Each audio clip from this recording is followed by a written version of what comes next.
Então, gente, eu vou começar apresentando aqui. Esse é o nosso segundo encontro do ciclo de palestras eletivas da FIAR. É com um imenso orgulho que a gente está recebendo todos vocês e recebendo principalmente o Tiago para compartilhar um pouco da experiência dele com a direção de arte no cinema e podendo nos ensinar e nos passar um pouquinho do trabalho dele. Esse ciclo de palestras acontecerá todos os sábados, a princípio sempre às 18 horas, e a gente já está com algumas palestras fechadas para o futuro. Não sei se vocês já viram a programação. No sábado que vem a gente tem a Paty Alencastro falando de continuidade, e no outro sábado a gente tem a Tereza Nabuco falando de figurino para televisão. E é com muito prazer que a gente começa mais um sábado aqui. E eu passo a voz para o Tiago. Eu queria combinar com vocês de quem quiser fazer uma pergunta. A gente faz aquele esquema de levantar a mão, não levantar a mão no vídeo, mas de levantar a mão no chat, ou manda para mim no chat, só para eu tentar dar uma mínima organizada, porque fazer palestras online não é tão simples assim, a gente se perde no pensamento, então a gente tenta organizar aqui. Mas perguntem, participem, a ideia é que a gente faça essa palestra da forma mais interativa possível. E siga aí, Tiago. Na verdade, não é uma palestra. Boa noite, todo mundo. Na verdade, não é uma palestra, é uma conversa, né, gente? Que trocar um pouco. A gente está aqui para trocar, né? E é bom ver caras diferentes aí. Já já a gente vai estar trombando no set, desenvolvendo trabalhos e criando parcerias e contando histórias, né? Antes eu queria falar que é isso, né? A gente está no meio de uma pandemia, então não dá para não deixar da gente lembrar isso, né? Quem puder, fique em casa e, na verdade, tem que sair para trabalhar, tem que fazer o corre, mas minimamente se preservar e preservar o próximo, né? A gente está numa situação muito difícil onde pensar no próximo está fora de moda, né? Bem, eu comecei aqui, eu vou dividir um pouquinho falando quem eu sou, da onde que eu vim. Eu estudei escola pública a vida inteira, eu acho importante marcar isso.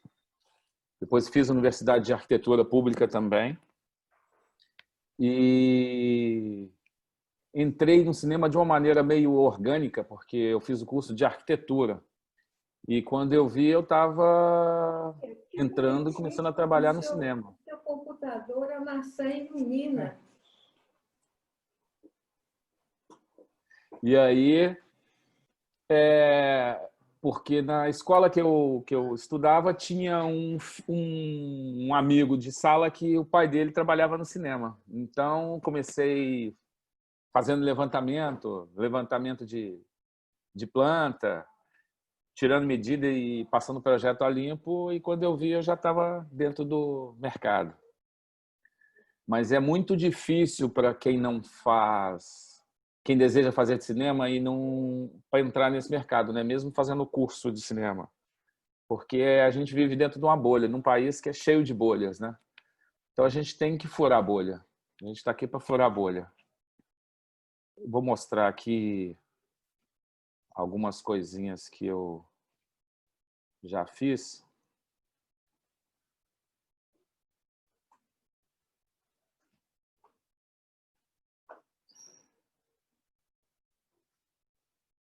Isso aqui é um tipo de um material que, quando a gente está no mundo de comerciais e reclames, pede para a gente mandar o famoso rolo dos projetos que a gente já participou.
Só para ilustrar um pouquinho,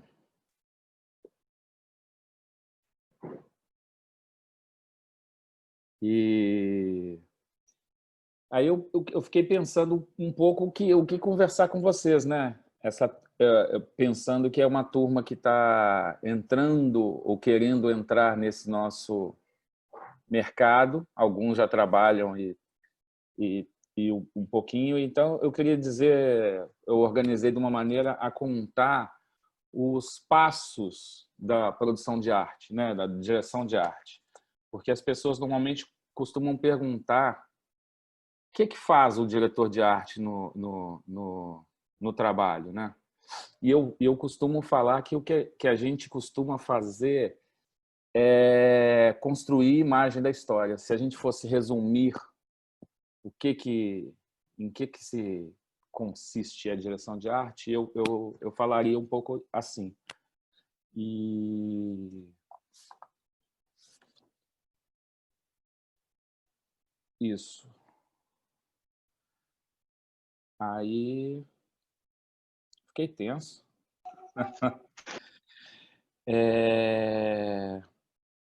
E como que a gente pode ajudar a contar a história, né? A gente tem um número de ferramentas e vocabulários que a gente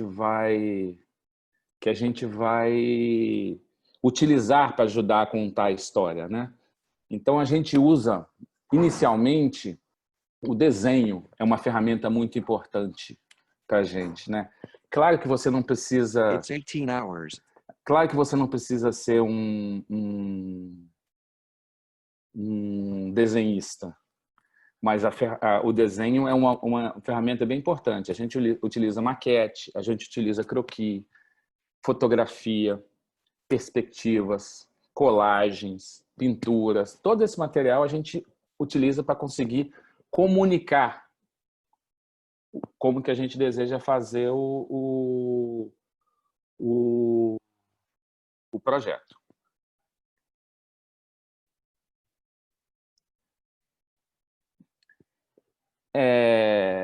E quais são as etapas do projeto, né? Joana? Joana? Oi? Tá muito quieta, eu já fiquei tenso. Falei, Se será que sentiu estão me muito ouvindo? sozinho, né? Se Fiquei. sentiu muito sozinho aí nessa sala. Exatamente. Buenas noites. Buenas Boa noites. noite. Tiago, Joana. Seja bem-vindo. Pedrinho. Fala, André. E aí, eu costumo começar o projeto com uma leitura, né? Assim que chega o roteiro, que a gente é convidado, que é a melhor parte da história ser convidado para trabalhar, eu costumo fazer uma leitura individual, sozinho em casa, solta. Para as primeiras impressões e lendo como se eu estivesse lendo um livro, apesar de o roteiro nunca ter a qualidade de um romance. E aí, depois de feita essa leitura solta, eu faço uma segunda leitura mais concentrada, anotando, riscando os pontos que eu julgo mais importantes, assim. Depois dessa leitura, eu vou começar a conversar com os pares, né? Que aí tem... Nesse momento, a gente já pensa num figurinista, já pensa num caracterizador e uma outra pessoa, né? Um assistente de direção de arte, um coordenador. A gente passa o roteiro para eles e pergunta o que vocês acharam do roteiro, aonde que pega, quais são os arcos dos personagens. E nesse ponto, o figurinista, a pessoa responsável pelo figurino, tem um papel muito importante, porque ela tem uma leitura de personagem como poucas pessoas no cinema, né? O figurinista sempre está muito preocupado em como a gente vai contar essa história, né? Qual que é o arco desse personagem. Então, essa conversa inicial é muito boa para a gente trocar as impressões iniciais.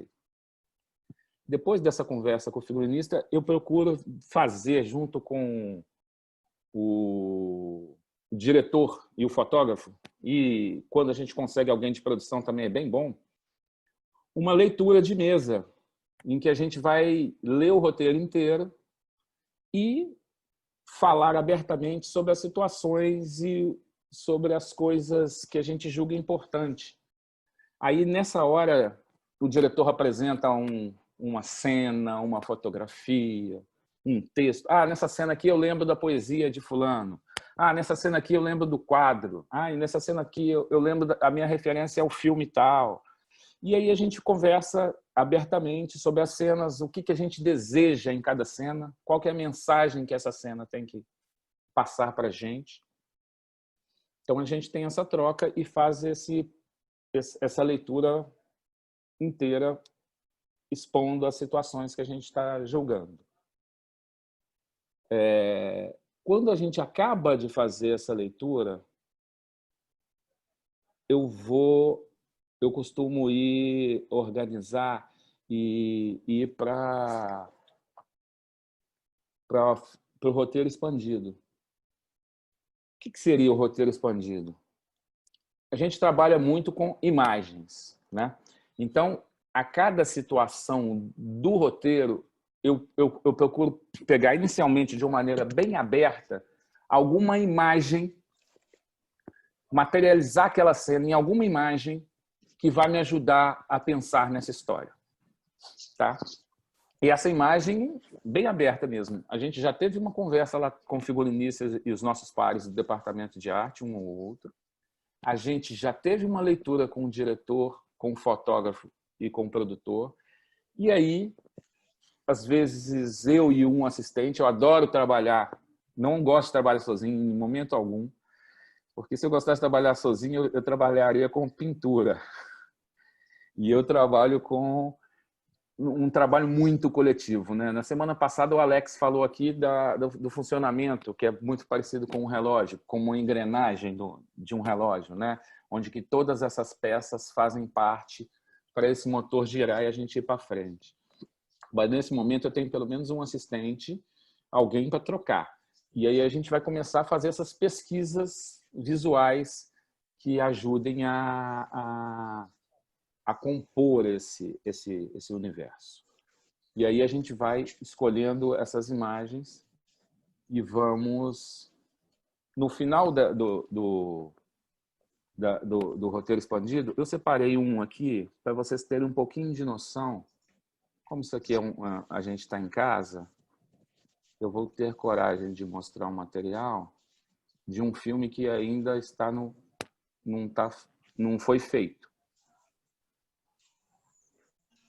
Vocês estão vendo aí? Sim, tá dando para ver, Thiago. Tá. Então, como é que eu vou?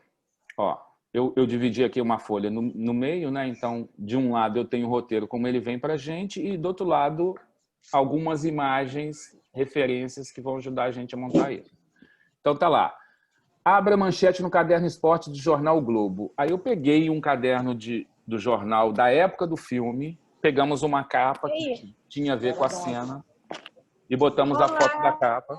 Olá. Bem, incrível que você tá.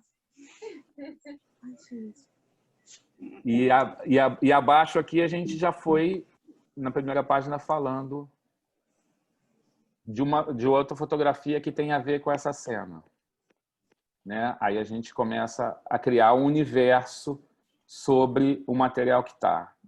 Na segunda página a gente tem o Mussum, que no caso é o filme, então eu peguei um frame de uma situação semelhante ao que é explicada no roteiro, né? E por assim vai. Então a gente vai pegando cena a cena, situação a situação. Por exemplo, tem uma situação que descreve estúdio. A gente organizou e achou uma situação que lembra ou que passa a atmosfera do que a gente imagina para a cena.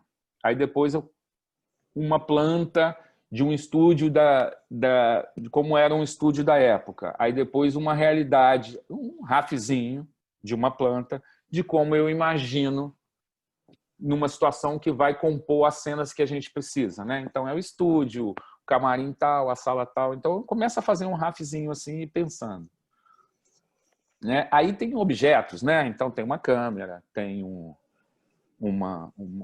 são imagens que vão à frente. Cada situação dessa ou cada imagem dessa vai abrir um canal para um mundo, né? Porque quando eu passo isso, por exemplo, para o figurinista, ele vai falar: ai, mas será que a roupa que essa pessoa vai estar é assim? Não, calma lá. Será que essa roupa é de época? Será que isso acompanha? Quais são os arcos dos personagens? Nós já vamos falar isso já já. Ô, Mas Thiago, Oi, posso te complementar? É porque eu acho que deve. assim, esse seu processo de roteiro expandido, e que é um processo pessoal seu de criação, ele é muito interessante, assim, porque você começa a traduzir aquele roteiro de palavras para imagens, que é o que a gente vai trabalhar.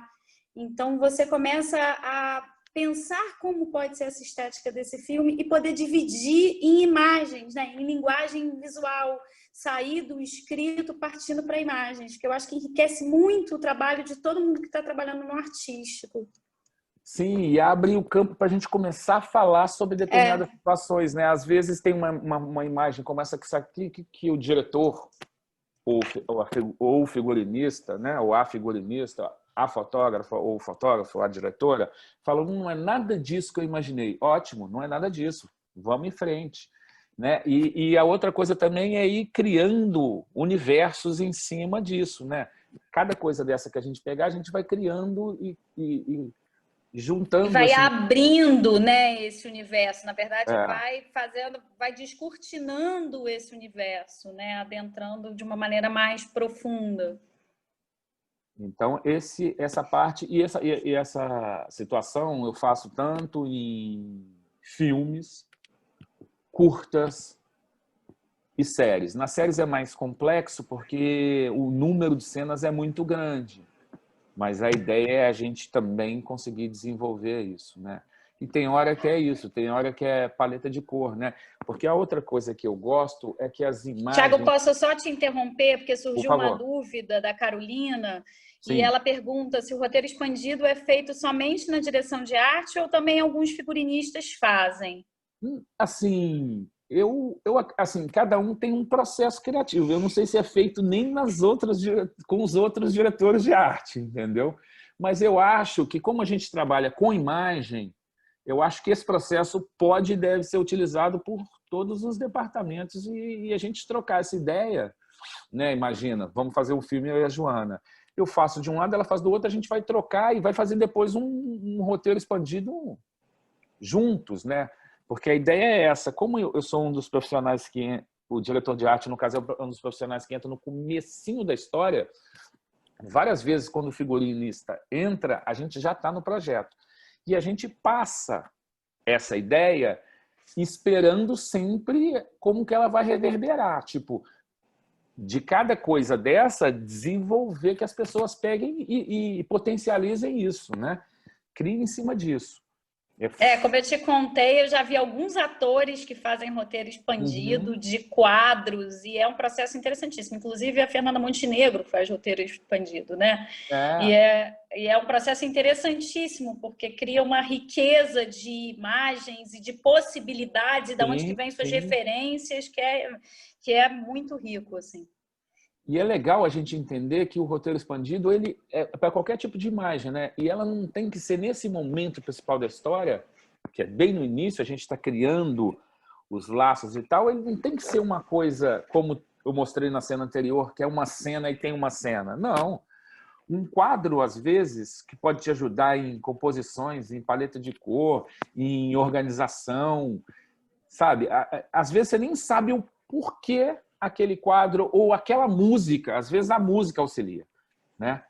Tá ajudando a gente a compor, mas nessa organização aqui eu fiz questão de pegar ambientes, pegar fotografias e pegar quadros, né?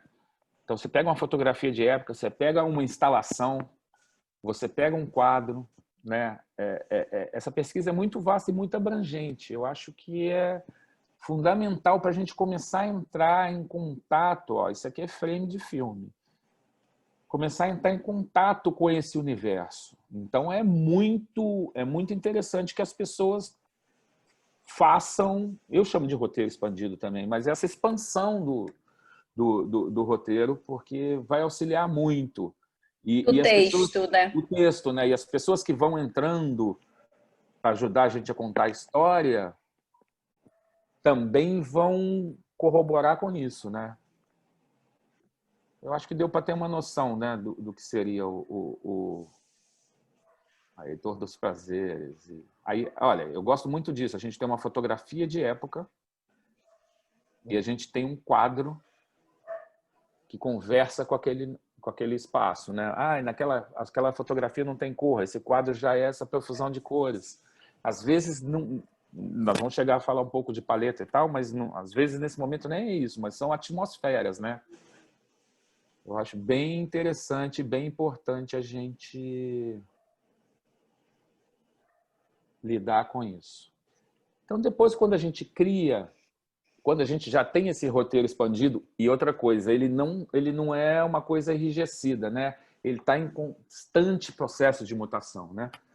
Porque num segundo momento, quando a gente tiver uma base, que normalmente esse roteiro expandido fez, eu faço numa chamada pré-pré, né? Todas essas coisas que a gente falou aqui, ainda a gente não está no tempo de chamado de preparação, né? Eu tenho brigado muito por esse tempo, né? Porque quando a gente conversa antes e trabalha essa parte antes, os tempos do cinema hoje, quando eu comecei no cinema, a gente tinha 3 dias de preparação para cada dia de filmagem. Era uma média assim. Hoje, feliz quando a gente tem 1 dia de preparação para 1 dia de filmagem. Então, não é raro você, no meio da sua preparação, você descobrir ao longo do processo que não está legal daquele jeito que você estava imaginando, mas se você fizer de outro jeito, vai ajudar mais a contar a história. E isso eu acho também que é muito fruto do pouco tempo de preparação que a gente tem.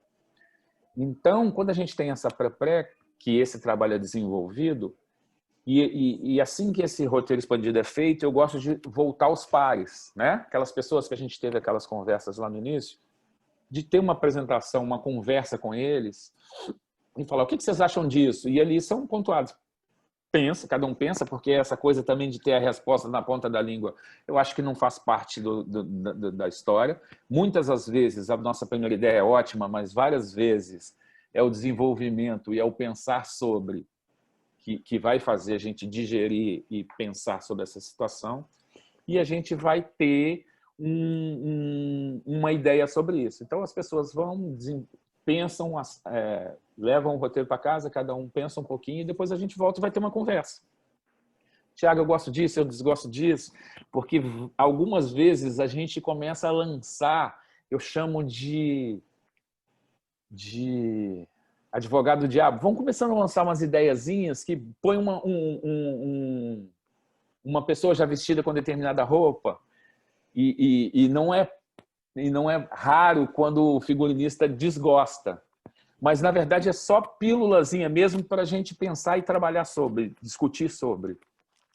E aí, depois dessa conversa com esses pares, a gente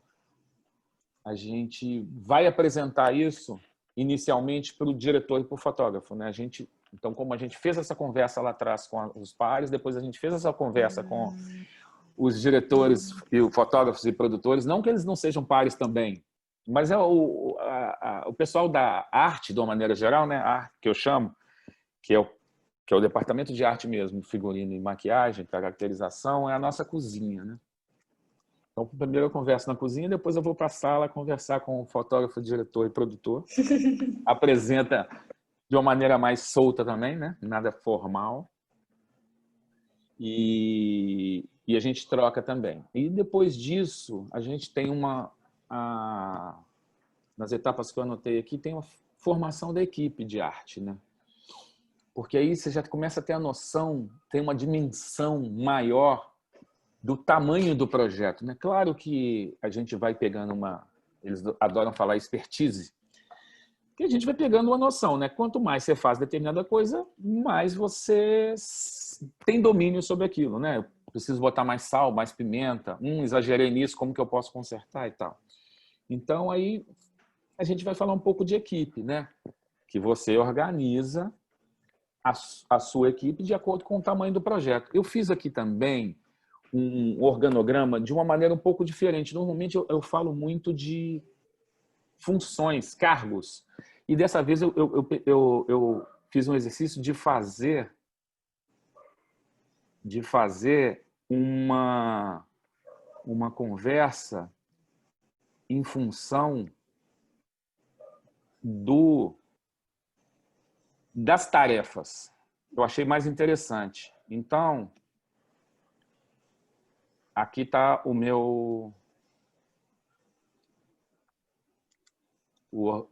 a ideia.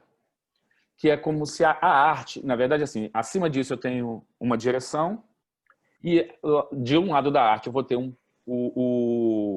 a produção e do outro lado eu vou ter a fotografia. A fotografia e a produção têm um quadro parecido com esse que ocupa as suas coisas. Esse cargo é como eu enxergo a criação da arte de um ambiente de uma forma geral. Eu divido ela inicialmente em dois grandes braços. Um são os ambientes e o outro são os personagens, né? E aí, o que é importante dizer é que esse tipo de organização, para mim, se eu for fazer um trabalho que sou eu e mais porque sozinho eu acho que eu não trabalho. Se for, vamos fazer um curtíssimo aqui, Pedrinho está aí cansado de fazer curta comigo, né, Pedro? Vamos. Então, essas são as coisas que a gente vai fazer, independente se for eu, o Pedro, só, ou se a gente tiver uma equipe de 70 pessoas, né? Então, a gente divide em ambiente e personagem, inicialmente. Aí, os personagens, eu divido ainda em figurinos e caracterizações, né? Para compor esses personagens. E aí, esse braço de figurino, eu fiz uma brincadeira com a Joana, que ela ficou de apresentar, mesmo que não seja hoje para vocês, como que ela organizaria esse figurino de uma maneira semelhante que eu organizei o departamento de arte, que eu tenho mais facilidade, digamos, em dizer, porque é a área que eu atuo mais, né? Então, eu organizei o ambiente em cenários e objetos. O que seria o cenário? Seriam as cascas, né? Uma sala de uma casa, um banheiro, uma praia, um parque, né? Porque quando a gente lê a cena, está lá escrito na cabeça da cena. Exterior, noite, sala de fulana. Interior, noite, não sei o quê. Exterior, dia, praia. E aí a cena está escrita abaixo. Não é raro, às vezes, que a gente chega a uma conclusão que aquele cenário onde está descrito não é o melhor lugar para a gente contar aquela história. E, nesse momento, a gente conversa com os pares, com o fotógrafo, com o diretor, com o produtor. Por que essa cena a gente está fazendo em tal lugar se a gente pode levar para tal que a gente vai contar melhor, ou vai ficar mais em conta, ou vai ajudar mais a história? Então, é dividido em cenário e objeto. Objetos são as coisas que vão vestir essa casca, né? Se a gente vê numa sala, são as estantes, os livros, as mesas, o tapete, que os livros vão estar na estante, que cor que é essa parede, e aí a gente tem os objetos. O cenário eu já dividi aqui embaixo em construção e locação. Construção é quando normalmente a gente vai para o estúdio ou algum lugar que não é raro também nas produções brasileiras, a gente tem um pouco número de estúdios e eles são caros. Então, vira e mexe, tem um produtor falando, vamos fazer isso naquele galpão? Eu chamo de estúdio do mesmo jeito, apesar de não ter estrutura. E a locação, né? A gente vai para a casa de alguém, tira lá o nosso amigo de dentro da casa e aí faz alguma interferência, né? Muda a cor, mexe no objeto, quebra a parede. Adoro tirar paredes de casa, adoro criar buracos, adoro pintar. Na nossa realidade, principalmente brasileira, a gente tem as paredes muito claras. Não é raro a gente entrar numa casa que é toda branca. Claro também, né? É mais barato, né? Você ilumina e com menor quantidade de energia a gente vai gastar, a gente tem isso. Mas quando a gente está no personagem, é muito importante o universo que ele está comunicar. Então, tem que ajudar a contar a história, né? Se todo mundo tiver... Você está dentro da casa do Bolsonaro, a parede é branca. Você está dentro da casa do Leonardo Boff, a parede é branca, a gente está contando pouco sobre esses personagens, né? Então, a gente tem que carregar de informação, mesmo que saia um pouquinho do realismo, mesmo que distorça um pouquinho, mas que contribua para a história. Aí a gente brinca papel de paredes, cores, texturas, desenhos. As coisas ajudam muito a gente a contar a história. Então, e eu acho que isso também é muito importante, né, Tiago? Desculpa te interromper, mas é porque falando por aqui é difícil levantar a mão e etc. Por favor. Mas esses fundos, eles brincam com figurino durante... A gente precisa, quando a gente faz o nosso mapa de figurino, a gente precisa entender aonde que esse personagem vai passar e por que cores de fundo ele vai estar passando para a gente fazer essas escolhas dessas cores de roupa, dessa paleta de cor do figurino e de texturas, né? É fundamental isso que você está falando, é fundamental, porque quando a gente cria os arcos dos personagens, que é outra coisa que eu ia falar agora, a gente, quando vai contar uma história, a gente está falando do personagem X. Ele está aqui e vai para cá. Qual que é a trajetória dele? Às vezes a trajetória dele é não mudar. Mas às vezes ele tem normalmente ele tem uma grande transformação. A gente está contando uma história e essa história vai transformar alguém ou algo. Então, essa pessoa era assim, né? Narizinho era...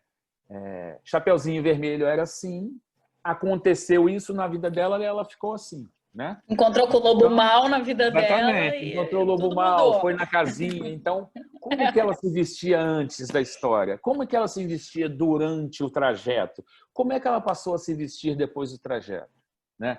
Como o ambiente que ela está vai ajudar a contar essa história de como ela era? Como o ambiente que ela está em transformação vai ajudar a contar essa transformação até onde que ela chegou. Então, é muito importante. Ela está em sintonia com o meio que ela está no começo da história? Ela está oposta ao meio que ela está contando a história? Como que a gente pode agregar? Porque é isso, a gente está ajudando todos os departamentos e todas as pessoas e as funções do trabalho tem que agregar valor para a gente contar a história, né? Eu lembro aqui que no filme que eu vou falar mais à frente, no Lobo Atrás da Porta, que eu ficava brigando para ver eu esqueço o nome, eu acho que é escapulário, que fica em cima da joia atrás. Escapulário. E aí, mas para que você quer tanto isso? Porque eu sabia, a gente conversou muito na história que ia ter muito over the shoulder, que é outra palavra que eles gostam, que é a câmera que pega um pedaço da pessoa e vai mostrando o que ela está vendo. Então, quando fez isso, eu fiquei com a nítida noção que a gente ia ter essa nuca. Então, como que vai ser o corte de cabelo atrás? Tiago, mas você nunca liga exatamente para esse detalhe? Não, porque nesse filme a gente vai ter muita situação.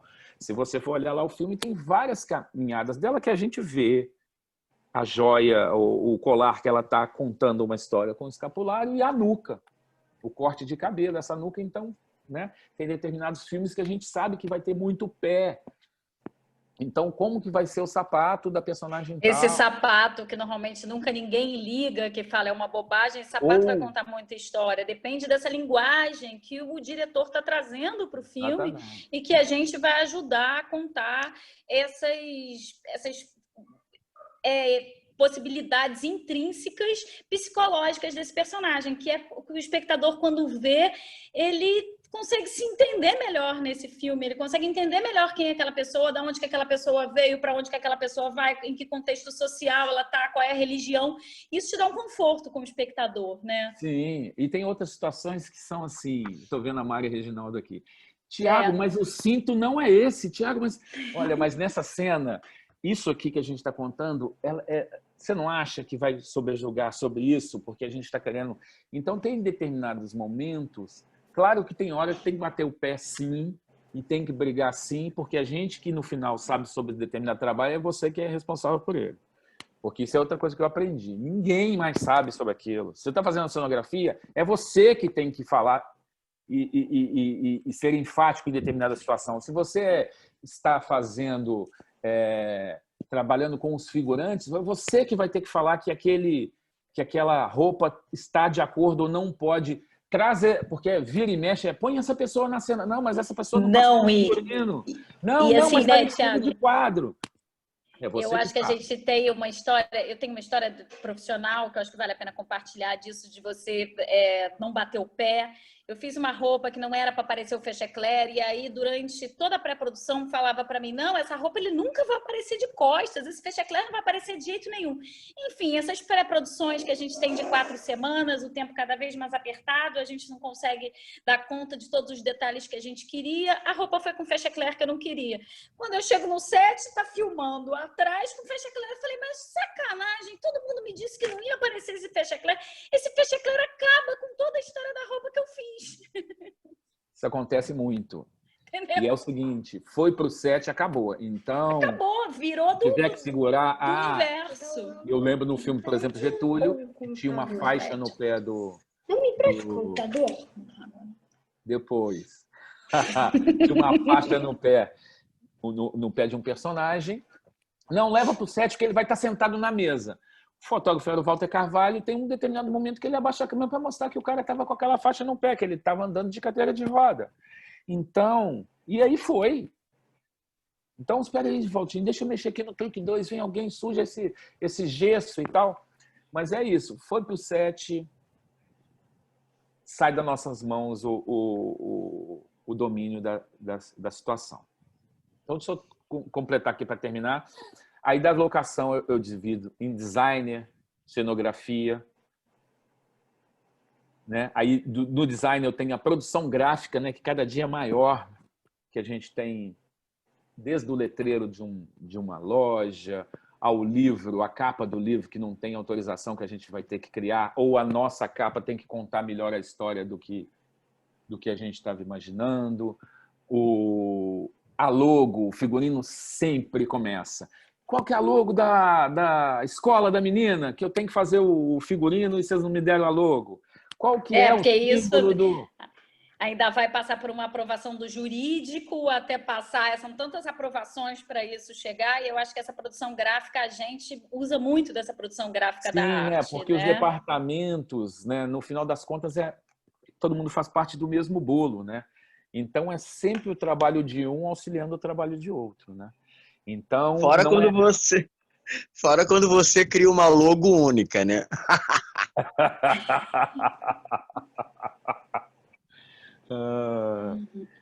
Beijo, Alex. Beijo. Aí tem a produção gráfica e tem algumas vezes, e não são raras hoje, a gente tem a animação dessas imagens. Por exemplo, tem um computador ou tem um equipamento e aí a gente vai ter que fazer uma animação com movimento. Por exemplo, a pessoa está vou falar uma situação real, de hospital. Nem sempre a gente tem todos os equipamentos que a gente queria. Então, não é raro a gente botar um televisor e naquele televisor a gente simular como se o aparelho que eu estivesse passando aqui está com aquela imagem. Então, a gente vai pegar alguma outra imagem, vai anexar nisso e vai dar um play na hora que a pessoa estiver mexendo para aparecer, por exemplo, que ela está fazendo um exame com o interior de um corpo, enfim. E aí a gente termina fazendo essa animação dessa situação. Aí a gente tem a cenografia, a produção da cenografia, né? Todo esse material que a gente tem que comprar que vai desde a madeira, que os cenários normalmente a gente faz de madeira, eventualmente a gente tem que trabalhar com tijolo, com isso, aquilo. Mas desde a compra desse material, madeira, vidro e tal, que o produtor de cenografia, passando por... tem uma chaminé especial, tem um equipamento, aí várias vezes vai para o ferro velho, algumas vezes vão para as lojas, algumas vezes criamos os adereços para construir isso. E aí temos o cenotécnico, que são as pessoas que vão... A equipe que faz parte que vai construir isso. E tem a pintura de arte, que é quem vai pintar e dar a idade para isso. Esses braços no figurino a gente tem muito parecido, né? com com as Sim, costureiras, com os aderecistas e com as os pinturas de ventas e envelhecistas. envelhecimentos, né? Inclusive, a Ilma está aqui na nossa palestra, uma É. grande Porque envelhecida. também não é raro do dono da casa, quando a gente está na locação, a gente pinta a casa dele, ele olha e fala, tá lindo. E aí depois a gente vai dar uma idade naquela casa, né? Porque a gente, raramente na história, a gente vai falar que aquela casa acabou de ser pintada. Então a gente lixa, a gente quebra, a gente empoeira, a gente faz mancha. Eles não ficam muito felizes, não. Depois a gente fala, você escolhe a cor, a gente põe da cor que você quiser. E é esse processo. O objeto a gente faz, a gente divide em 2 braços. Um que são para compor o espaço, né? Que é isso que eu falei, uma sala, uma sala de aula, as cadeiras, as carteiras, os quadros, a lixeira e tal. E os objetos de cena, os famosos objetos de cena, que é aquele objeto que ele tem uma função na narrativa. Então, é o livro que ela está lendo, a caneta que ela está, o revólver que ele vai atirar, o isqueiro que vai... Então, esses objetos, ainda mais depois que ele entrou na famosa Conte, ele vira nem sei, mas ele passa a ter um valor muito grande, né? Porque nas outras cenas a gente tem que ter ele, então ele tem que ser guardado de determinada maneira, assim como deve ter nas roupas. Caiu em Ele vira um Conte, tesouro. vira um tesouro.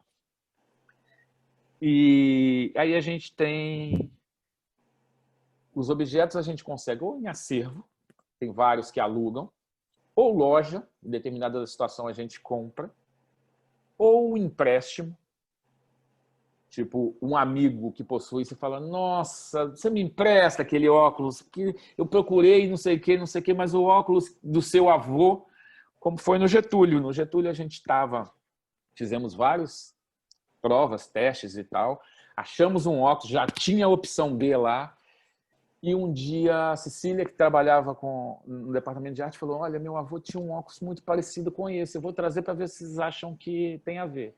E foi o óculos escolhido para fazer, porque, né, ele tem uma idade, ele tinha, e os figurinistas, no caso lá eram 2, adotaram aquele óculos.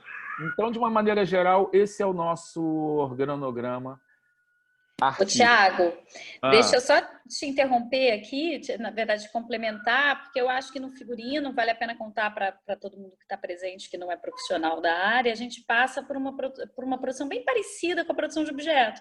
A gente também produz em acervo, a gente também produz em loja, a gente também pega empréstimo com coleguinha, a gente vai à feira de antiguidade, a gente passa por uma produção que é bem semelhante. e Eu também acho faz que adereço, né? Às vezes tem que construir algo, né? exatamente, só que aí a gente parte para costura. A diferença é que, como a gente trabalha com roupa, vocês normalmente fotografam, fazem um grande book para o diretor de arte ver o que pode caber ou não.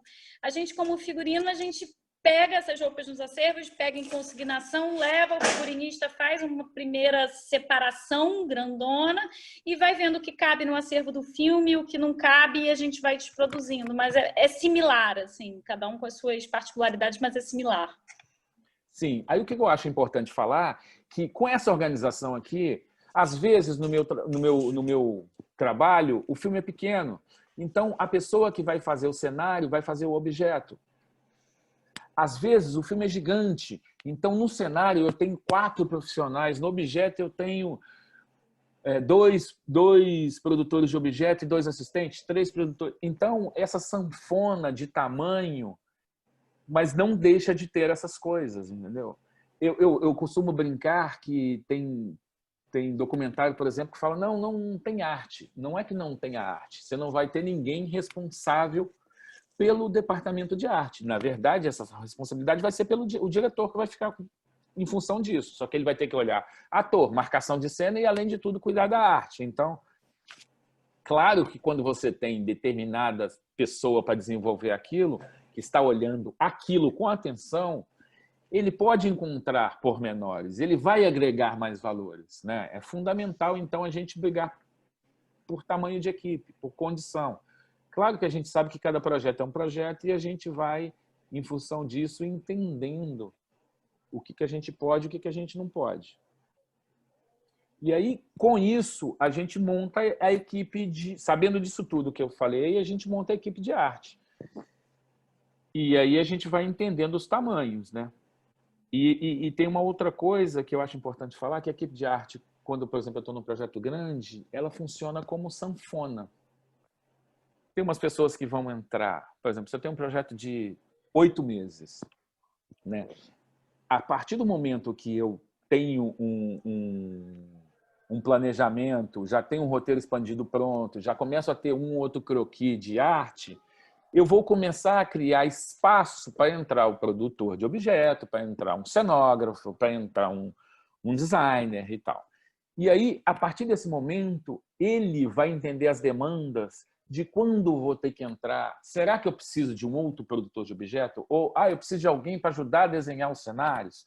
E aí a gente vai criando, na medida da necessidade, do que entrar todo mundo junto e ficar uma bateção de cabeça. Porque eu também, de conseguir passar, eu gosto de passar minuciosamente para cada profissional do departamento. Porque quando a gente está nesse ponto, o roteiro expandido vai para as paredes e aí a gente começa a compor essa sala de arte. Então, você entra na sala de artes, a gente costuma botar umas cartolinas pretas todas as referências. Primeiro, a gente põe as referências pela a nossa idealização e depois vão começar a entrar as locações, né? Nessa hora, o produtor de locação, que eles adoram colocar o produtor de locação antes, mas essa hora, para mim, é a hora ideal de entrar o produtor de locação. Isso quer dizer que, normalmente, a gente começa tarde. O ideal é que, na hora que entrou o produtor de locação, a gente já tivesse feito todo esse trabalho no filme. E aí, quando entra o produtor de locação, a gente vai mostrar essas referências para ele e vamos escolher a casa do personagem A, o escritório do personagem B, o isso e aquilo, para a gente encontrar que praia que vai descrever isso, que situação que vai ser essa. Depois que entra o produtor de locação, a gente, olhando as referências das locações, a gente vai dividir o que a gente vai construir e o que a gente vai fazer nessas locações. Não achamos uma casa interessante. Será que a gente vai levar isso para o estúdio? Por exemplo, quando eu fiz o Tropa de Elite 2, a gente não achou nenhum presídio que a gente teve acesso que tinha minimamente a ver com o Baú 1. A gente terminou construindo esse presídio, né? E aí a gente divide o mundo em estúdios e locações, e aí a gente vai fazer as interferências, né? Vamos fazer os projetos com as interferências nas locações, né? Pintar parede, isso que a gente já falou, fazer buraco, botar estante, trocar móvel. E o estúdio a gente vai desenvolver e detalhar esses projetos.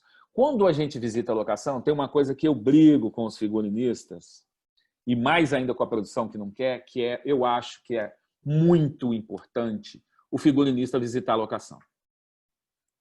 Eu acho muito importante, porque por mais que eu mostre fotos do lugar, tem uma atmosfera que vai agregar valor para o seu trabalho se você visitar a locação. Tiago, mas eu vou visitar a locação que a gente vai fazer uma cena de 30 minutos lá em Seropédica. Não, isso aí você pode ver na foto. Mas a casa do personagem principal, a praia de não sei o quê, onde tem uma cena fundamental, vale a pena dar uma chegadinha lá, entendeu? Então, uma dessas visitas de locação que a gente faz, vá visitar antes da roupa estar pronta, né? Por mais que a gente escolha e mostre, né? Porque é sempre isso. Vai na sala, olha só, eu estou pensando nesse papel de parede para essa cena. Eu estou pensando nesse tecido para essa cena. Olha a cor, né? Isso aqui é uma coisa que anda muito com a gente. Olha a cor que a gente está pensando em colocar nessa parede. E a gente já discutiu antes, né? Se aquela pessoa está em conformidade com aquele espaço, se é antagonista, se vamos mimetizar, né? Se ela e o fundo vão se misturar, como a gente está pensando em criar determinada situação. Mas, em função disso, eu acho muito importante a visita de locação para entender o universo que a gente está falando. Quanto mais trocas a equipe de arte, o diretor, a fotografia tem com o figurino, mais o figurino vai agregar valor para a história. É fundamental, porque se a gente deixar todo mundo no seu canto, eu tenho um filme na minha cabeça. A figurinista tem outro filme, o fotógrafo tem outro filme, O diretor tem outro filme e o produtor tem outro filme. O filme do produtor e do diretor, que são os dois que estão lá desde o início, não é raro eles serem antagônicos. E a gente tem que fazer esse filme virar um único filme. E esse filme vai virar um único filme na hora da filmagem. Então, como surpresa não é nada agradável nesse nosso projeto, nessa nossa vida, é muito importante que a gente troque bastante, sabe? É uma das coisas que eu acho fundamental. Oi. Aqui no bate-papo, a Renata Russo diz, e eu acho que é muito legal a gente dividir isso com todo mundo, que como isso é importante, mas é uma pena isso ser tão raro nas produções, a gente ter esse tempo e a gente ter esse espaço de visitar as locações, muitas vezes até porque a gente não tem nem esse convite para ir ver. Não, mas eu vou te falar o seguinte, eu tenho brigado muito, isso é um bom momento. Como a gente está no momento de pandemia, e no momento de pandemia a gente, por um lado, as pessoas ficaram mais individualistas, por outro, a gente tem formado, né? Então, não é raro você ver hoje, tem um grupo de arte, um grupo de figurino, um grupo de maquiadores, um grupo de platô, os contra-regras se organizando. Eu acho que é fundamental a gente brigar por qualidade de projeto. E para desenvolver o melhor trabalho, e é uma coisa que eu bato muito com as pessoas com quem eu trabalho, tipo, vamos visitar. E então aí eu fico igual, porque é isso. Não, mas eu não posso, porque eu tenho que visitar a roupa tal. Eu entendo que você tem, mas, por exemplo, Russo, a gente fez lá o Eduardo e Mônica e eu ficava, vamos lá olhar a casa da Mônica, você vai ver a dimensão, você vai ver o tamanho, você vai ver a atmosfera que a gente está pensando. Então, eu ficava mandando foto, né? Tanto de algumas locações quanto dos cenários, como é que eles estão caminhando, para as pessoas terem uma noção, porque é muito desagradável quando você vê no set a figurinista ou o figurinista lá meio emburrado, você fala que foi, puxa, mas não está casando do jeito que eu imaginei. Nossa, a colcha que ela vai estar deitada com a roupa tá sumindo, não sei o quê. Nossa, mas está muito escuro. Não está dando para ver nada o detalhe que eu fiz no barrado. Então, quanto mais a gente souber a história e como essa história vai ser contada, melhor é. Eu sei, Renata, que é muito chato e muito difícil essa nossa vida. Mas eu acho que, igual eu estou propondo de puxar de um lado, tem que ter esse outro. São poucas as figurinistas que eu vejo brigar ou falar nessa coisa de visitar a locação. Eu acho que tinha que ser uma pauta que fosse mais... que a gente falasse mais, que a gente brigasse mais de ter, sabe? Olha, eu concordo, Thiago, concordo mesmo. É super importante a gente conhecer a locação. A gente conseguiu fazer isso um pouco no Medida Provisória e eu já fiz outros filmes em que a própria produtora executiva convidava o figurinista, porque para ela resolvia o problema dela com a arte, com o figurino e com a fotografia. Todos eram convidados a conhecer as locações que já estavam praticamente fechadas, sabe? Sim. Não é você ir ver uma a uma, mas assim, fechou a locação tal, tal e tal. E eu não estou falando assim, num filme tem 100 locações, eu não estou falando que vamos a 100 locações. Mas as locações chaves, as locações que a gente vai ficar naquele apartamento ali, eu vou ficar uma semana. Vale a pena gastar uma horinha. Deslocamento, vão dar 2 horas, meia hora para ir, para voltar, 1 hora para ir, 1 para voltar e 20 minutos lá dentro. Mas aquilo vai agregar. Você conta 50% do seu filme numa locação. Se você não conhece aquela locação, se você vai para lá de surpresa, você pode ter certeza que alguns figurinos que você fez para aquilo, você vai derrubar e não vai conseguir usar. Exato. Eu fiz um filme com o Thiago, na verdade, quase os personagens principais ficavam presos dentro de um único apartamento e com uma progressão de dias. Então, assim, para mim era super importante saber que lugar é esse, né? Como é que era a variação da luz, inclusive, né? Com certeza, porque isso muda a cor, muda tudo, né, do nosso figurino. E mesmo os universos dentro do apartamento, né? Aquele quarto é de fulano, aquele fulano é uma pessoa mais quente. Como é que nós vamos passar que ele é mais quente ou que ele é mais destemido, ou que ele é mais sorumbático, ou que ele, sabe? E a gente vai bater junto e depois, olha só, eu estava pensando no vermelho. Vai lá ver como é que ficou a cor. Olha só como é que ficou a cor. Está um pouco distorcido aqui, porque minha câmera também de celular não é essa grande coisa. Mas eu acho que é um caminho que a gente tem que bater o pé, porque eu acho que é uma intenção muito boa. Eu lembro, Thiago, quando eu fiz o Corações Sujos, há muitos anos atrás, a gente teve a grande oportunidade, como era cidade cenográfica montada, a gente teve a oportunidade de levar todas as roupas para fazer teste de câmera. Então, a gente pegou com a câmera, era uma coisa que a gente fazia antigamente, né? Com a câmera que a gente ia filmar, colocava as roupas, via como ficava. Não era exatamente a mesma luz que ia ser usada, mas era uma base de luz. E aí a gente viu, a Ilma envelheceu esse filme junto com a gente, então ela desgastava mais o azul, e aí você tem um resultado que é muito mais preciso, é muito mais aonde você queria chegar, né? É importante essas etapas. Claro que antigamente a gente está falando, também não era mil maravilhas não, viu, gente? Não. E para alguns lugares eram ótimo, para outras situações eram muito piores do que a gente tem hoje. Mas essa relação com o tempo mudou muito, né? Então, falei aqui do roteiro, falei do... Aí eu chego nessa brincadeira aqui, a gente chega na fase de conversar sobre dinheiro. Claro que lá no início a gente fala, esse filme é para... ele tem carinha de tantas mariolas, né? E aí o outro fala, não, você não tem nem isso, não sonha, não sei o que e tal. Mas quando chega nesse momento aqui, é uma coisa que eu chamo de... Na Espanha chama pressuposto. Eu adoro esse nome. Porque ele é muito mais assertivo. Porque isso não chega a ser um orçamento, né? Porque a gente ainda não tem todos os projetos, a gente não tem todas as situações.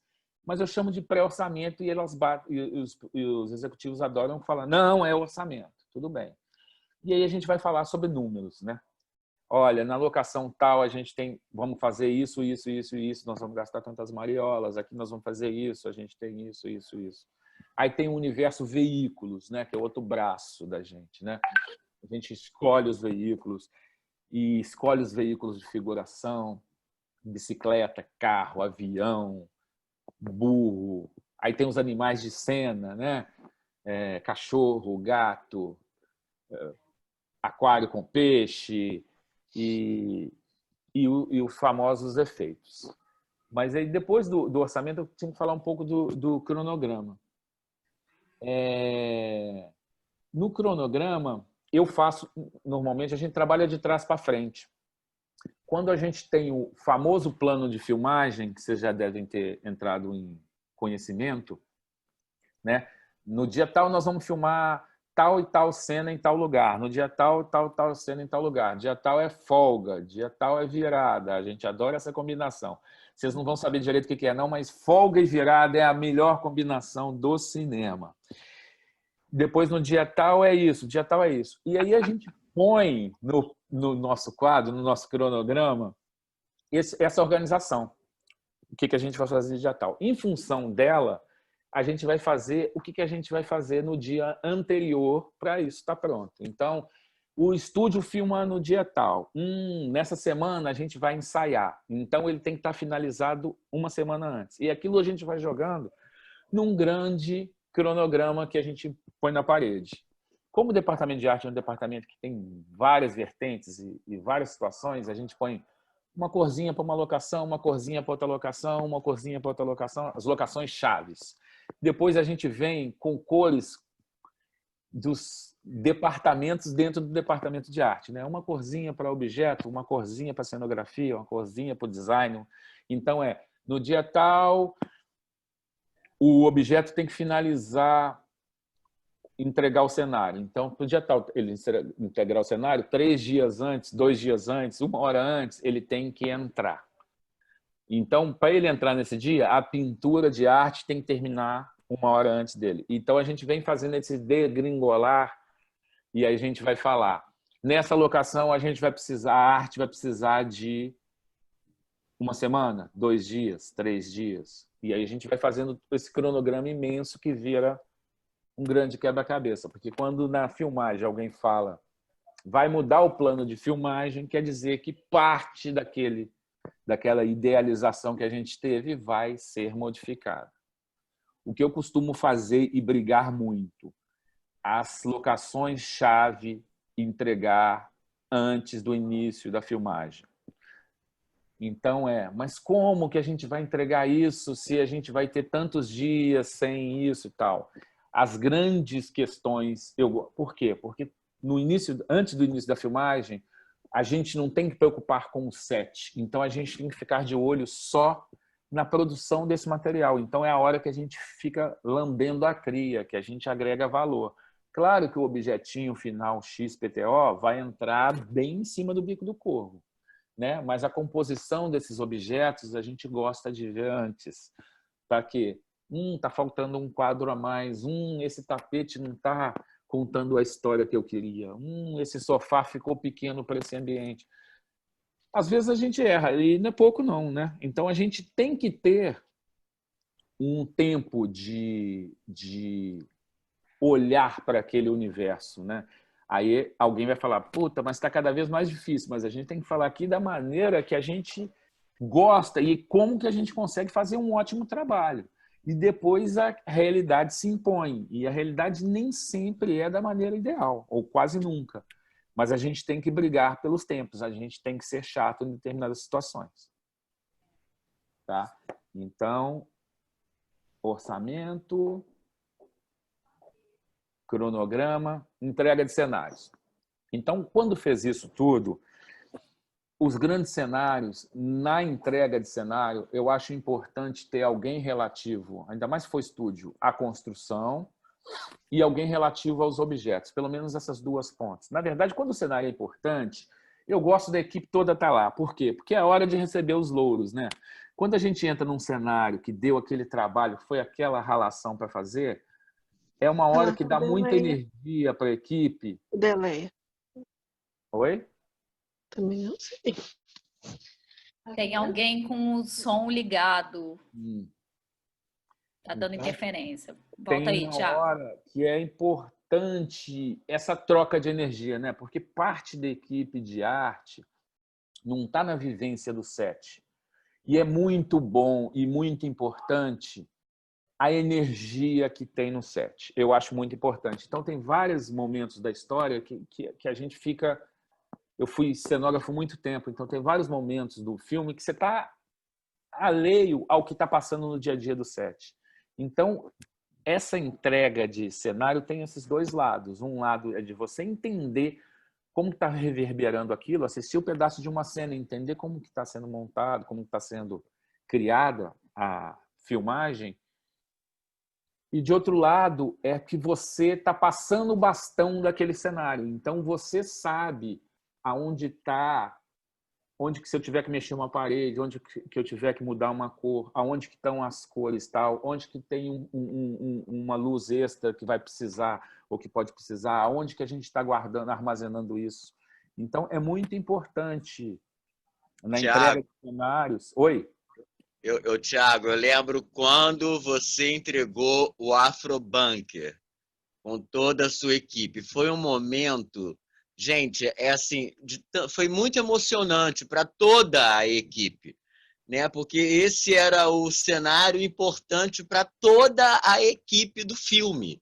E aí você entregou, foi muito lindo esse momento. Foi mesmo, foi. E é o tipo de trabalho que eu lembro que isso foi pós-carnaval. O carnaval estava no meio do início da pré. E a gente chegou à conclusão que, para construir esse cenário, a gente precisava de fantasia de escola de samba.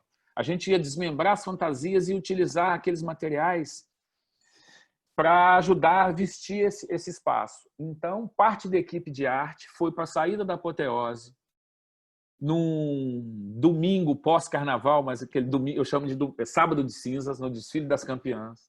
Arranjamos um jeitinho, conversamos, estacionamos um caminhão e ficamos, né? Lógico, ninguém estava puro, todo mundo bebendo ali e pegando as fantasias de quem terminava o desfile. Então a gente conseguiu encher um caminhão. Eu não sei quantos metros cúbicos tinha aquele caminhão, mas era dos grandes, e a gente encheu de fantasia. Então, depois, essas fantasias viraram adereço para vestir esse ambiente. Isso foi feito muito tempo antes de quando a gente começou a construir. Então, o adereço começou a tocar muito antes. Então, quando você termina o cenário, você chama o aderecista, que às vezes não está na montagem aqui, mas fez lá atrás. Você chama o pintor de arte, você chama o objeto, você chama o cenotécnico que fez parte daquela construção lá atrás, para todo mundo ver o resultado, porque aquele resultado é parte importante e todo mundo fez parte daquilo, sabe? E ninguém aqui é apertador de porcas. Todo mundo tem que entender o porquê que a gente está construindo aquilo. Eu vou construir uma porta, ela vai ser quebrada na cena. Eu faço questão de ler a cena para o cenotécnico e depois falar um pouquinho daquilo.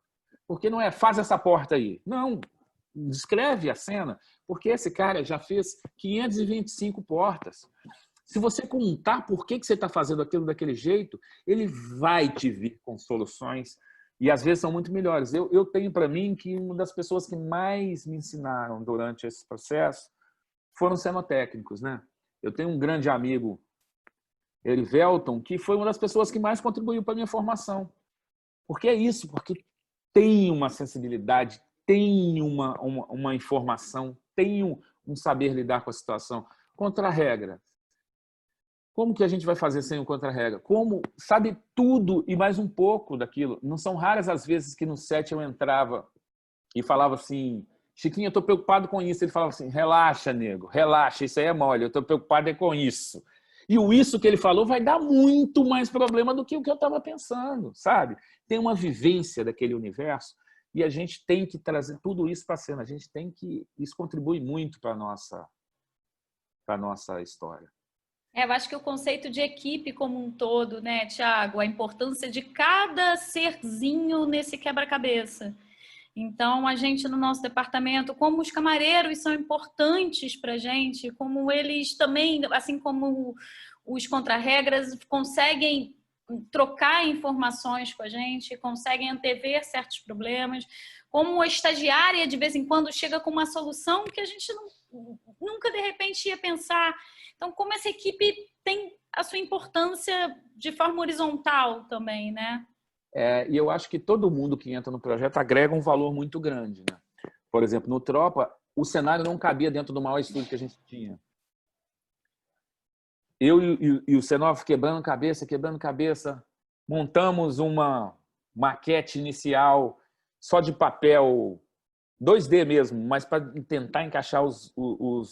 O Pedro chegou por trás, que era assistente de direção de arte, e falou, e se você virar assim e tal, o corredor vai ficar diferente, mas cabe dentro do estúdio. A gente olhou e falou, é isso. Então, às vezes, não é quem está com a cabeça ali dentro, quem está 2 passos para trás está enxergando muito melhor. E tem que ter, a gente tem que horizontalizar, como diz a Joana, essa situação.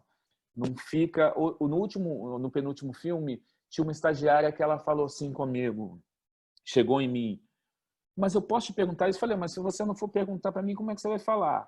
Aí ela pergunta para fulano, que pergunta para Beltrano, que não sei o que. Não, gente, por favor, temos que ter... E dar ideia. Claro que você tem que saber do lado de quem você dá ideia. Eu brinco lá no departamento que é o seguinte, está só o departamento, todo mundo fala o que quiser. Tá o diretor, pensa para falar, porque às vezes você está propondo uma coisa que é impossível da gente conseguir realizar e o diretor vai pegar aquele gancho e falar, eu quero assim. Aí, às vezes, complica. Mas enquanto está só o departamento, fala o que quiser, entendeu? Eu acho isso. Aí, depois da entrega dos cenários, tem um acompanhamento da filmagem, né? A equipe de set, né? A equipe de set, quando é pequena, ela tem o contra-regra, o assistente contra-regra, né? No dia a dia.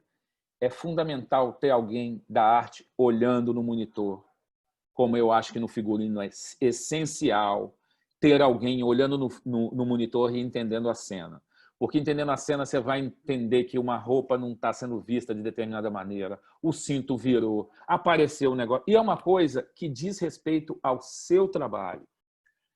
Porque se a gente depender do diretor olhar aquilo, é porque está o caos. Porque o nosso olhar é muito mais apurado na nossa área do que o dele. Então, não é raro você estar mudando um objeto no fundo de cena que ele está falando, não, está ótimo. Não está ótimo, não. Isso aqui está contando a história disso aqui que está na frente. Deixa eu chegar ele um pouquinho para dentro de quadro. Isso aqui é mais importante, está amarrotado. né? Porque se de um lado a gente às vezes não quer ver o amarrotado, de outro lado o amarrotado é fundamental, né? E aí às vezes quem está ali não tem que estar atento, né? Sei que o celular é uma coisa que para todos nós hoje é um desvio de atenção muito grande, mas eu acho que o monitor é um dos momentos importantes da gente estar prestando atenção no que a gente está fazendo. E é também, eu acho que um grande momento de aprendizado e de apuro de olhar, né? Porque a cada filme, a cada diretor que você vai observando conduzir aquela filmagem, você apura o seu olhar, porque o quadro é montado em filmagem, quando você abre a câmera é que você vê o quadro. Então, de vez em quando, você vê um figurante que está lá atrás com uma roupa de uma cor que quando você vestiu, você não sabia onde ele iria, e que você precisa mexer nele, porque ele está aparecendo mais do que ele deveria aparecer, quando, na verdade, ele está ali como um plano de fundo. Então é ali onde você faz na verdade, dá as pinceladas finais, e cada departamento olha para esse monitor de uma maneira completamente diferente, né? Eu acho que é fundamental a gente ter atenção ao monitor, porque no final das contas é ali que está sendo apresentado o trabalho, né? Não adianta você ter tido toda uma preocupação do andamento, do procedimento, de como foi feito a barra, como foi feito o corte do vestido, como foi feito isso, se do jeito que ele está sendo entregue não está contando a história que você imaginou, né? Então, tem momentos que o figurinista-chefe está no set, né? O figurinista, mas não estando ele, quem que é o responsável? É o primeiro assistente, é o segundo assistente? A gente tem que ter uma atenção muito grande no andamento disso, entendeu? É muito importante. E não só o seu estrito senso, né? Porque, de uma certa forma, a relação figurino e maquiagem, figurino e caracterização é um todo, né? Então, se a maquiagem está over, se tem uma coisa no cabelo que está desagradando ou indo, puxa, né? Parceria, puxa alguém da maquiagem, conversa com alguém, puxa alguém da arte, conversa com alguém, troca, não fica com aquela informação. Diga. Esse é o momento de imprimir, né, Thiago? Tem que ter sempre algum, porque assim, a gente, se tiver alguém da maquiagem, alguém do figurino, alguém da arte, a gente consegue trocar também, um cobre o outro. Exatamente. Mas o olhar da arte tem que estar presente no vídeo assiste sempre, porque ali está sendo a feitura, né? É fundamental. Eu queria falar também da equipe, né? Eu falei da equipe por um lado de necessidades a fazer, agora eu queria falar um pouco das características das pessoas para compor uma equipe. Eu gosto muito de ter pluralidade dentro da equipe de arte. Eu acho fundamental para a gente conseguir desenvolver um projeto que a gente tenha pessoas diferentes vindo de universos diferentes, porque elas vão trazer olhares diferentes para determinada ação. Claro que se o filme é sobre determinada coisa, a gente vai ter mais pessoas de um determinado situação do que outras. Mas é muito importante a gente ter...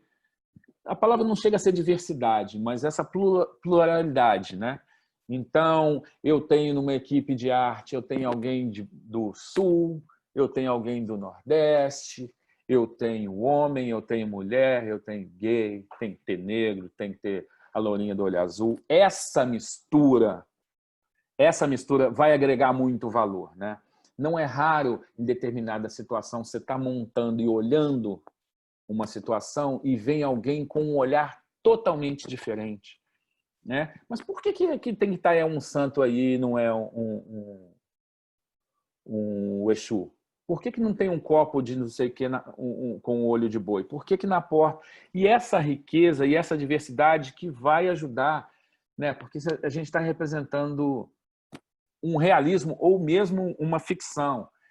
Mas os olhares são, principalmente no Brasil, a gente é uma mistura muito grande, né? Então, eu acho que é fundamental. Claro que isso que eu estou falando no dia a dia é complexo, dá trabalho, dá muito trabalho, né? Porque quando você tem um número de pessoas que têm o mesmo olhar, o mesmo jeito, um mesmo comportamento, é mais fácil de lidar. Só que, ao mesmo tempo, o agregar valor a essa história, ela vai estar sobre um único viés, né? Então, eu acho muito importante que a gente tenha essa diversidade.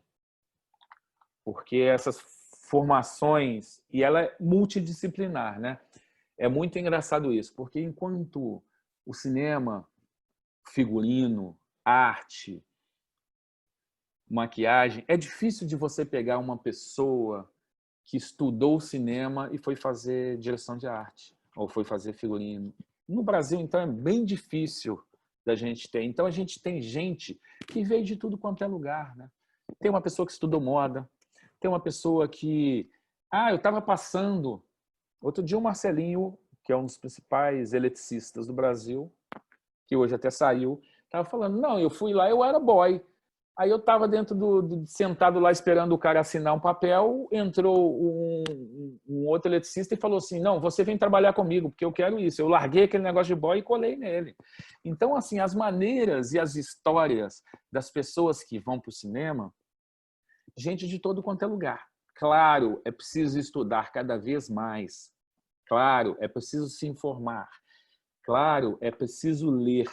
De tudo isso, de todas essas etapas, essa etapa inicial, para mim, é a fundamental. E o que é? É ler e interpretar o texto. Ler muito. O que ele está querendo dizer com essa frase? O que essa cena quer contar? O que essa roupa vai contar nessa história? Isso é fundamental. E isso, claro, é vivência, é trabalho, é muita leitura, e depois entender as ferramentas que compõem o seu universo, né? As representatividades. A gente tem que se fazer entender, né?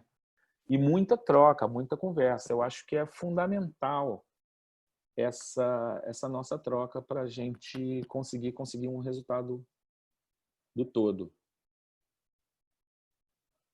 Tem alguma questão, alguma pergunta, nada? Completando o que eu falei, né, no sábado passado, né? A gente nunca para de estudar, né, Thiago?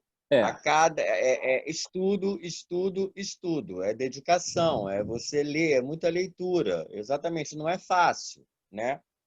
Não vem pensando que é fácil, não, porque não é. Então, e essa coisa de universo, né? A gente vai fazer um filme sobre polícia. Então, você vai visitar a polícia, você vai entrevistar policial, você vai ler livros sobre policial, você vai assistir filmes sobre policial, sabe? O filme é sobre... Nós vamos fazer um filme de uma história que se passa numa cidadezinha do interior de Minas. Você vai ouvir música mineira, você vai ler autores mineiros. Eu estou falando o que eu faço. Você vai... Puxei para minha sardinha, Minas. Você vai comer comida mineira. Comida, né, gente? É uma coisa que eu não falei aqui não, mas para mim é fundamental.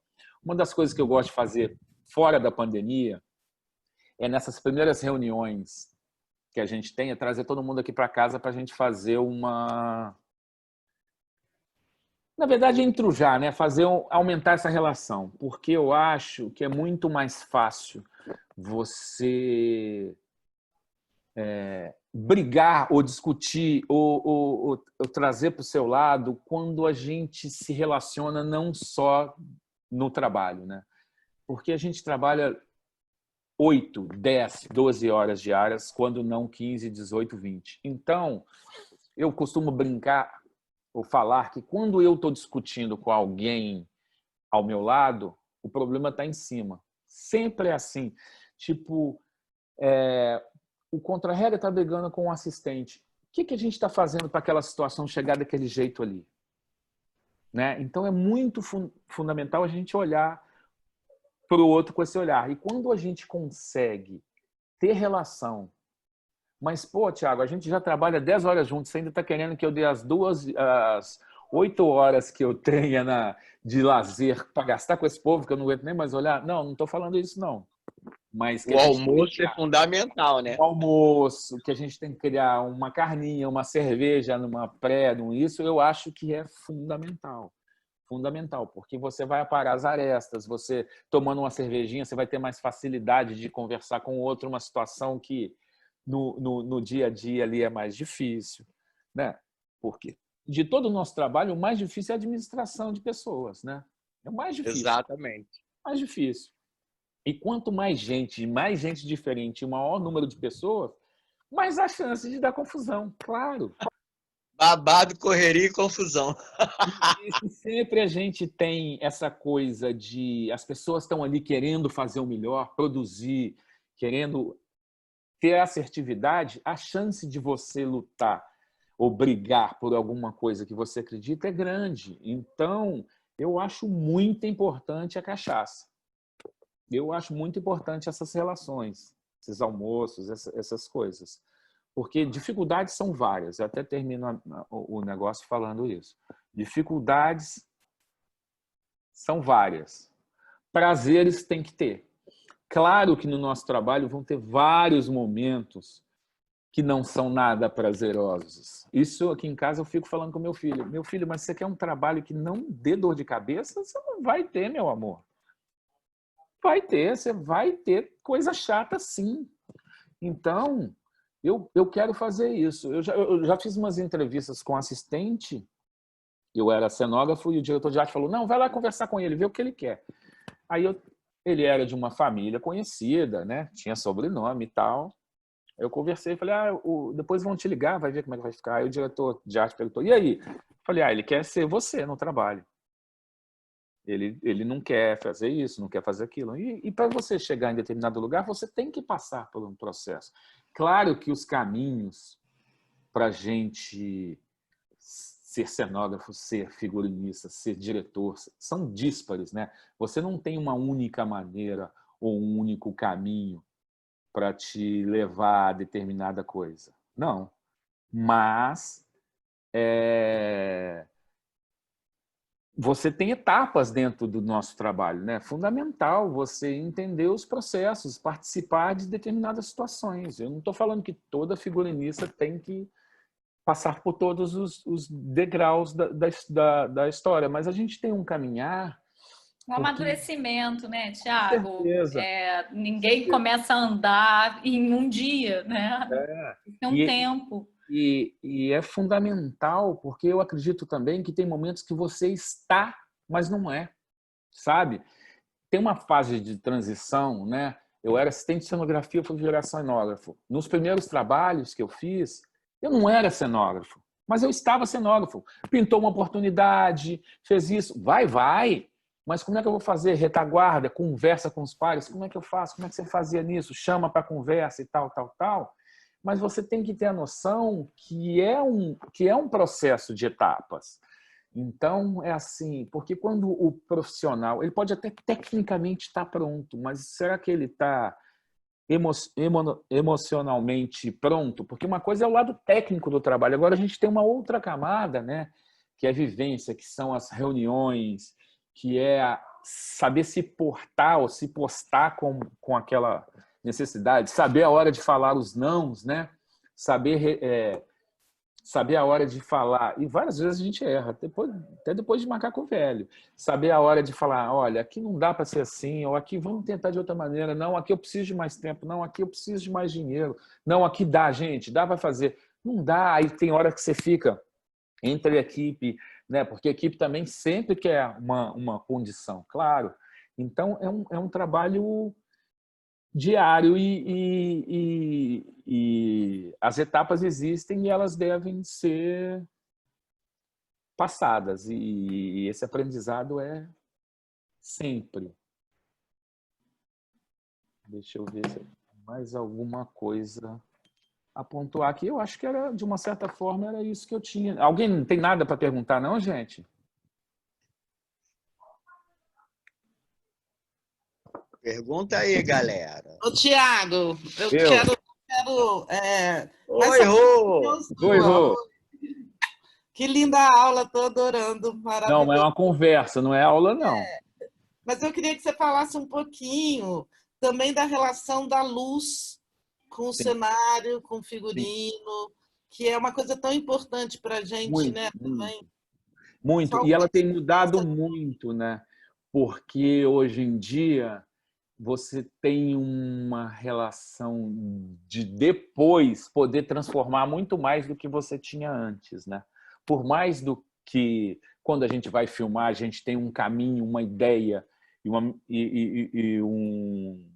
um desejo de determinada coisa, tem horas que quando filmou não chegou ao ponto que você queria. Então, algumas coisas podem ser feitas depois. E hoje você tem uma versatilidade, uma facilidade de modificar depois que é muito grande. E que é uma hora que, às vezes, é muito bem sucedido e tem outras horas que te causam pânico.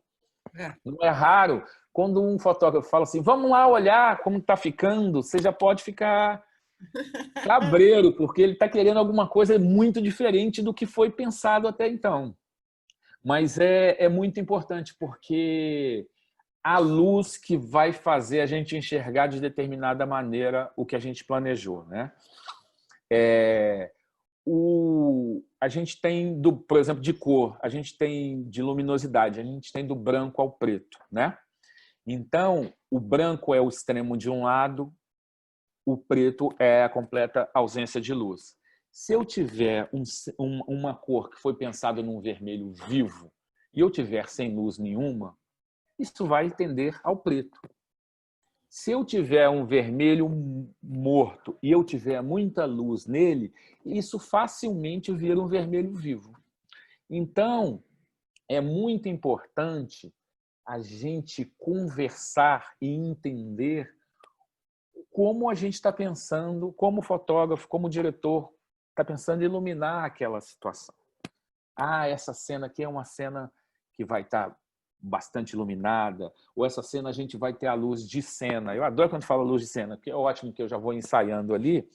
Agora, quando vem muita porrada de luz de fora, é legal a gente entender da onde vem e como aquilo vai se traduzir nos espaços e nos figurinos e nos personagens, né? Não é raro você ter, por exemplo, uma cena vou falar uma coisa mais forte, de tiro, e que a gente quer ver o sangue na roupa, e se estiver muito escuro, como eu vou ver aquilo, né? Então, sangue. O ideal do sangue é que a camisa fosse branca e sujasse aquela mancha de preto, ideal de uma maneira de pensar, né? E aí, se a gente tem essa pessoa, é o Zorro, como é que nós vamos ver um tiro no Zorro, né? Então, como que vai se comportar essa situação? Então, é muito importante a gente saber. Aí você fala, mas antemão a gente nunca sabe. Não, a gente sabe a atmosfera.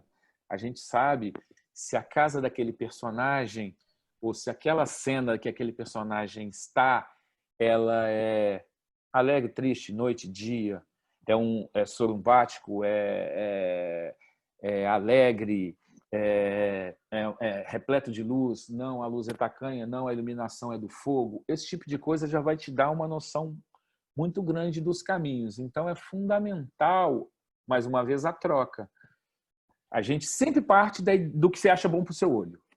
Eu acho isso também fundamental. É muito arriscado você confiar dessa maneira de botar um rosa-choque lá porque você acha que vai chegar no cereja. E por qualquer mudança, o cereja virou rosa-choque de novo. Então, eu acho fundamental. E quando eu falo olho, não é bom gosto. Eu estou falando olho é contar história.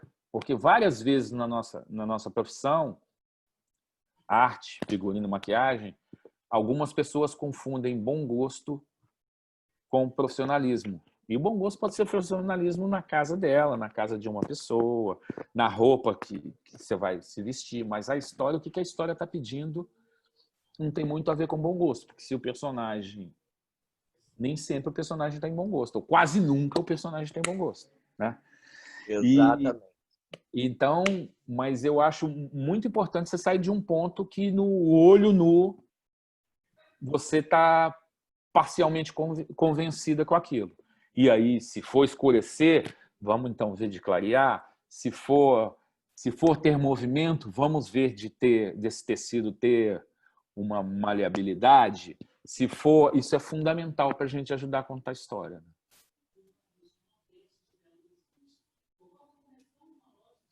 Fala, Zói. Tem nada para falar não, Zói? Tá sem som. Põe som. Não, só estou escutando mesmo. Não. Salve, Pedrinho! Pedrinho! Estou adorando a aula. Não é aula, é conversa, Zói. Então, estou adorando a conversa. É o bate-papo com o Thiago Marques. Deixa eu ver se eu... É o amor furioso. Então, o que eu acho para a galera que está vindo, começando ou integrando disso, é ler muito e ler romance, ler livro de cinema, porque é isso também, né?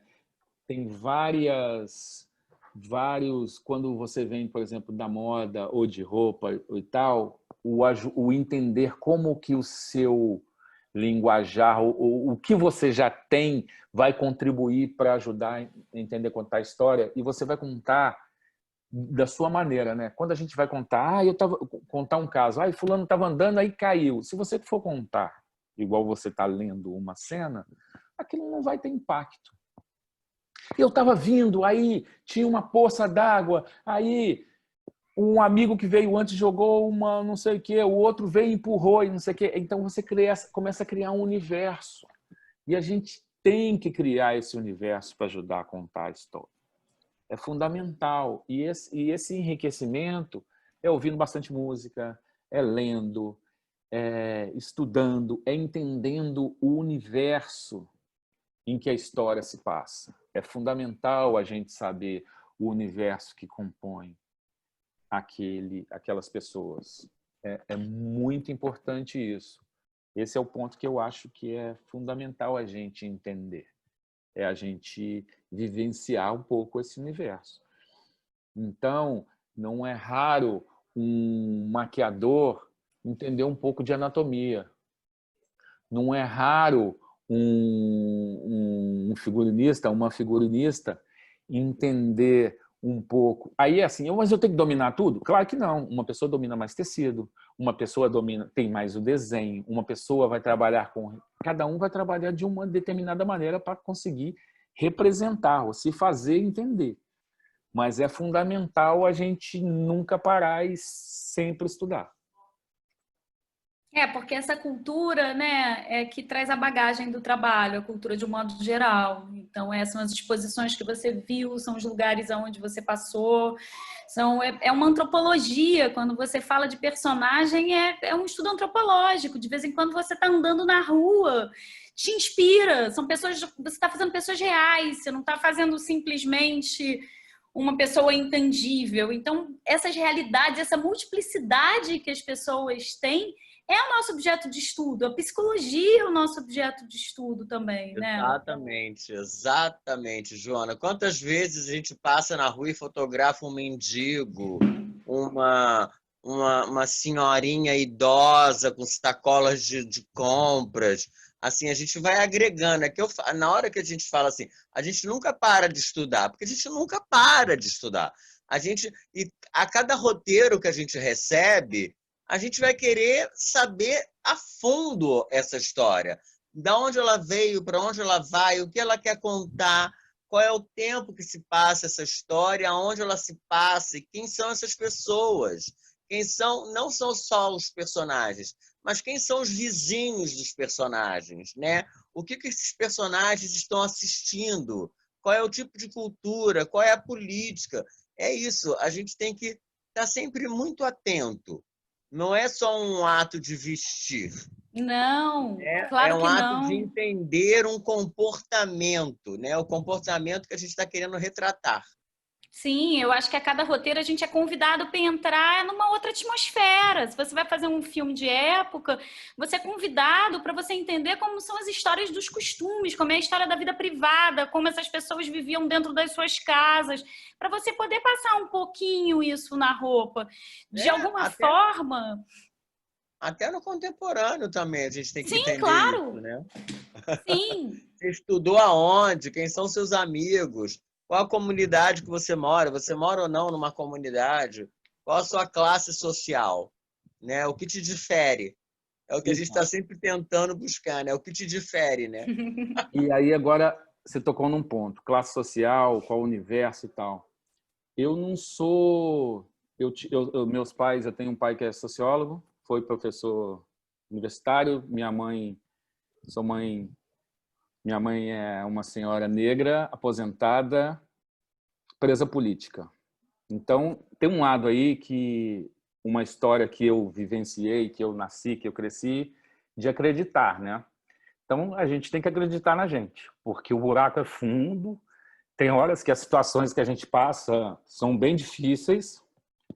Quem é preto, quem vem de comunidade, sabe bem do que eu estou dizendo, mas eu queria que as pessoas acreditassem, que só acreditando que a gente pode modificar um pouco o universo que está aí.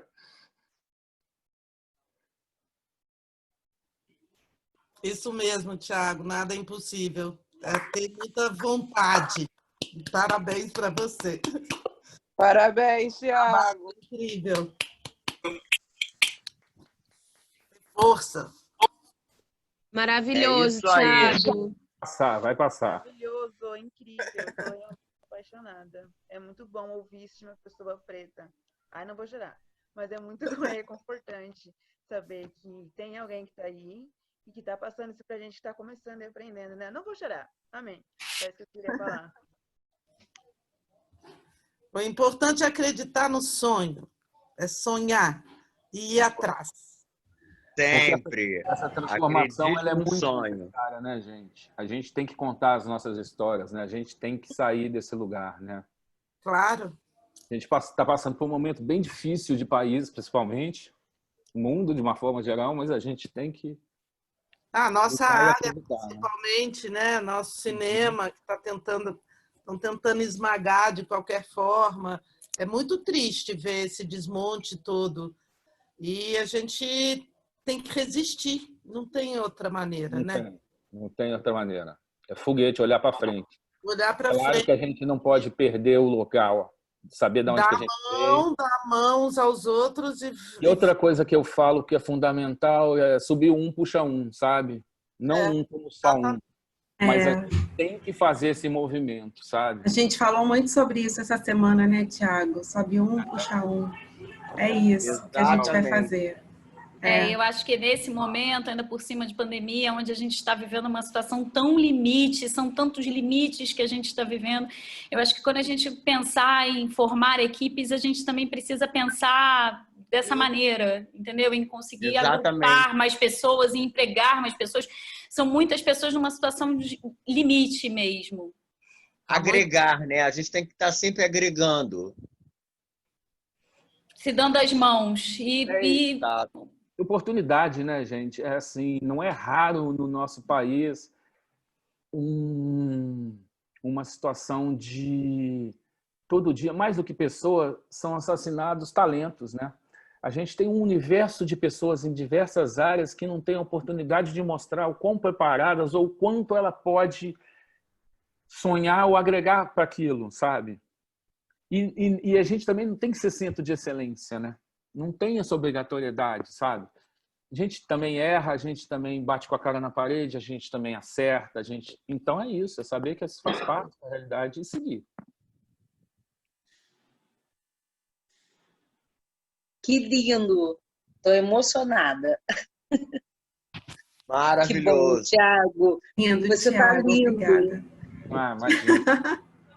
É isso, parabéns para vocês todos. Trocar e criar esse tipo de ação, conversa, troca, para mim é fundamental. A gente tem que sair dessa mesmice, desse lugar que está aí, furar a bolha. Exatamente. Maravilhoso, Thiago.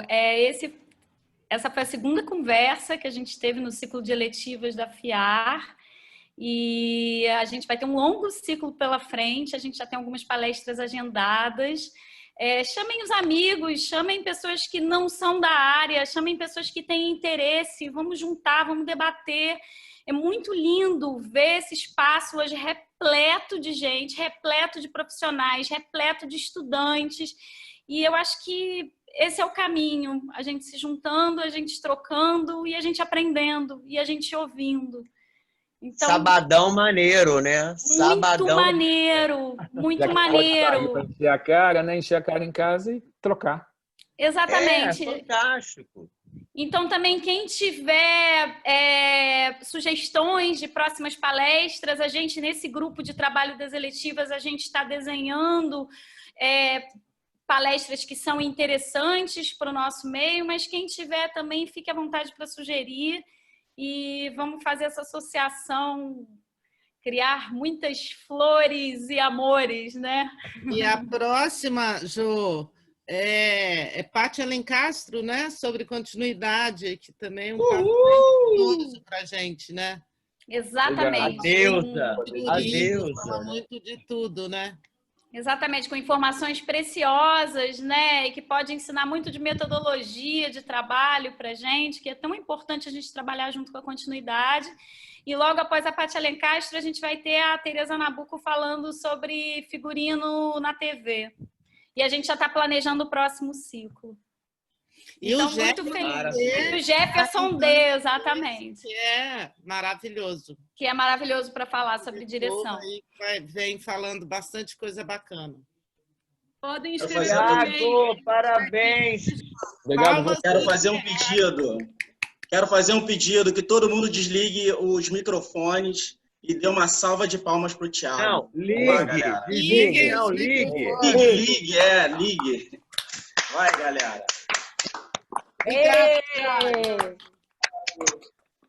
Muito obrigada. Incrível, parabéns. Maravilhosão, Thiago. Incrível, parabéns, Thiago. Parabéns pela didática, Thiago. Parabéns, muito bom. Metodologia didática do curso. Muito obrigada. Valeu. Adorei o encontro. Não foi conversa, não, foi aula mesmo. Eu anotei várias Parabéns. Muito bom. Thiago, eu só agradeço mesmo. É muito bom. Parabéns, gente. Parabéns. Parabéns O Lucas aí. Tá buscando conhecer também. Luana, beijo. Tchau. Obrigada, Thiago. Obrigada, Joana. Você também foi maravilhosa. Muito obrigada. Obrigado, Joana.